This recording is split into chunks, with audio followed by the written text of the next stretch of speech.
现在制造天价的艺术品基金，往往就是不久的將來獲得巨大回報的收穫者。我哋嘅團隊參與，就能夠將最規範嘅國際慣例帶入嚟呢個基金管理。基於派息、贖回、國際監控、內部管理同埋專業性各方面嘅考慮，藝中寶基金喺市場上獨一無二嘅。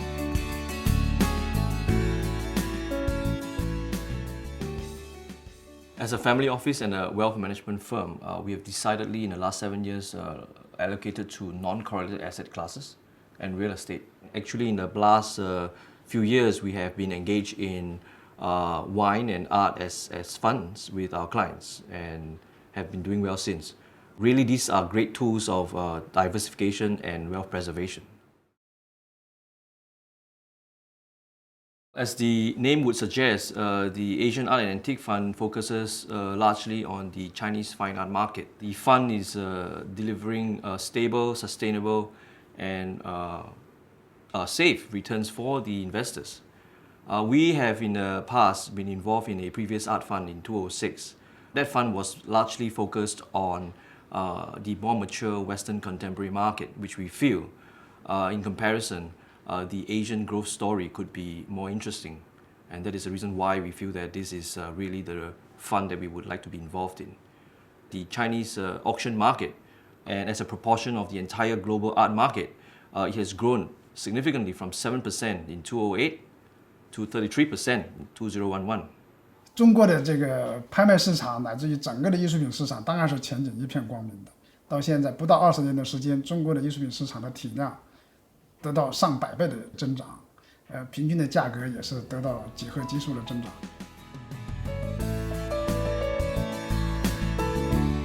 I think there are three key reasons driving the phenomenal growth in the art market. One is the level of consciousness of the cultural preservation in China and in Asia.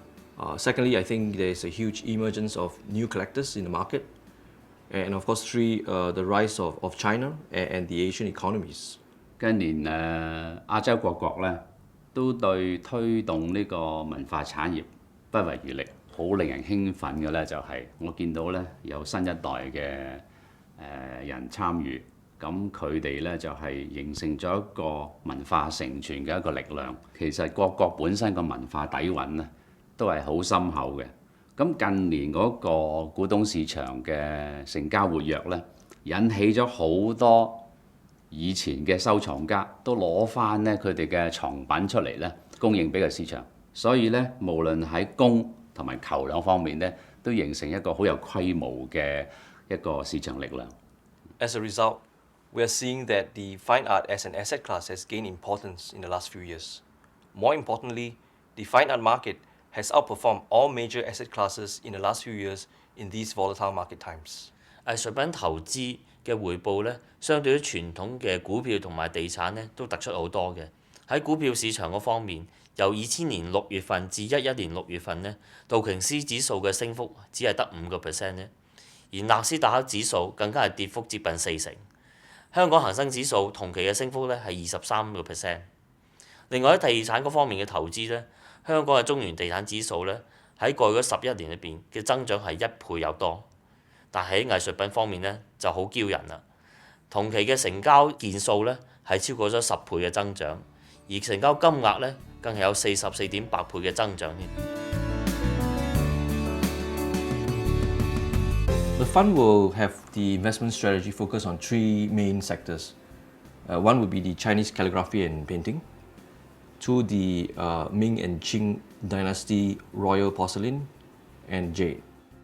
目前中国艺术品市场的最大的门类还是中国书画市场。这个中国书画市场大概應該佔到中國藝術品市場整個成交額嘅70%左右。喺國際流通嘅市場裏邊咧，主要就係明清兩代嘅官窯，唔單止因為佢靚、藝術價值高，亦都因為佢製作好嚴謹。例如呢個清朝嘅景德鎮咧，其實有20道程序去點樣做呢樣瓷器，亦都有品質嘅監控。玉器咧，自古已經流傳咗幾千年㗎啦。啲藝術品最主流咧就係清朝嘅時候，就係咧以空雍乾為主。雍正時候咧，皇帝咧都委任咗儀親王咧去監工，到乾隆咧，就係乾隆已經俾人講係肉痴，佢自己嘅親自去金宮。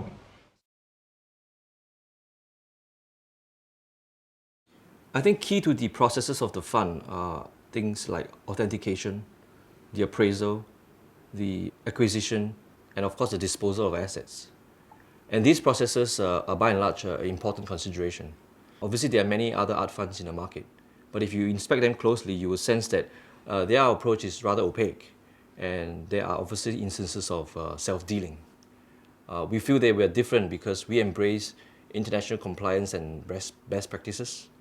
And we have independent checks and balances in the system, like an independent audit. To us, that is really key.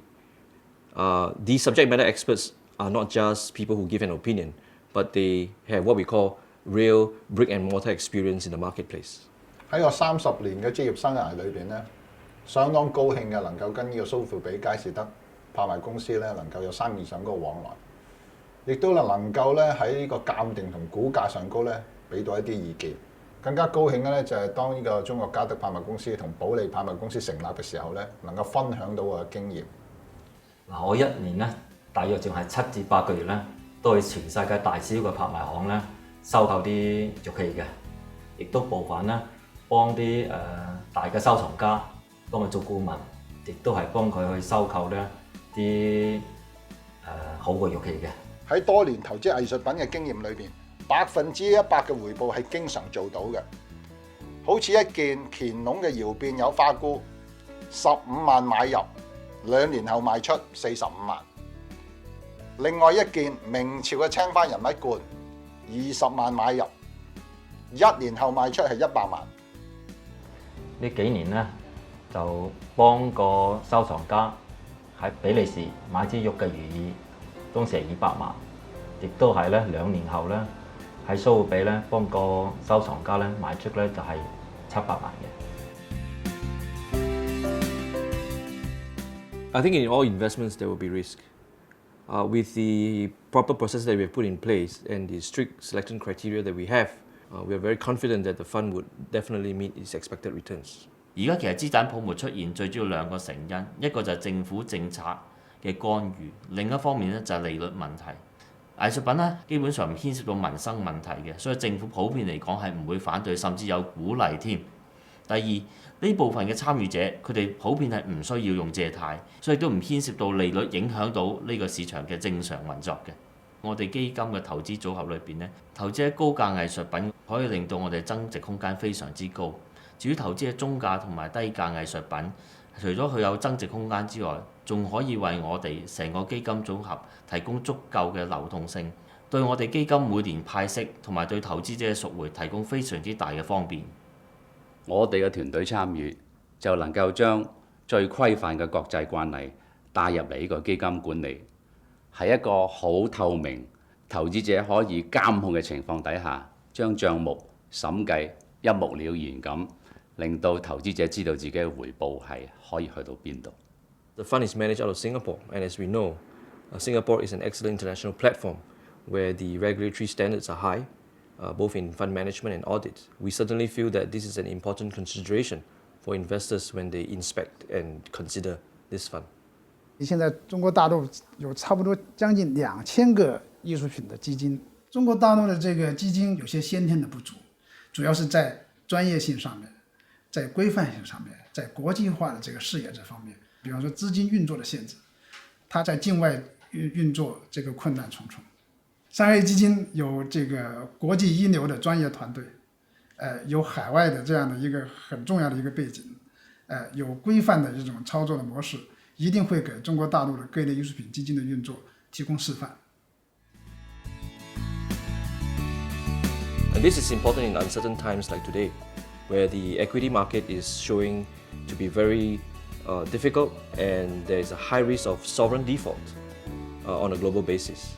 We as a fund manager are very confident that this fund will demonstrate non-correlation and therefore will be a great diversifier for anyone's portfolio.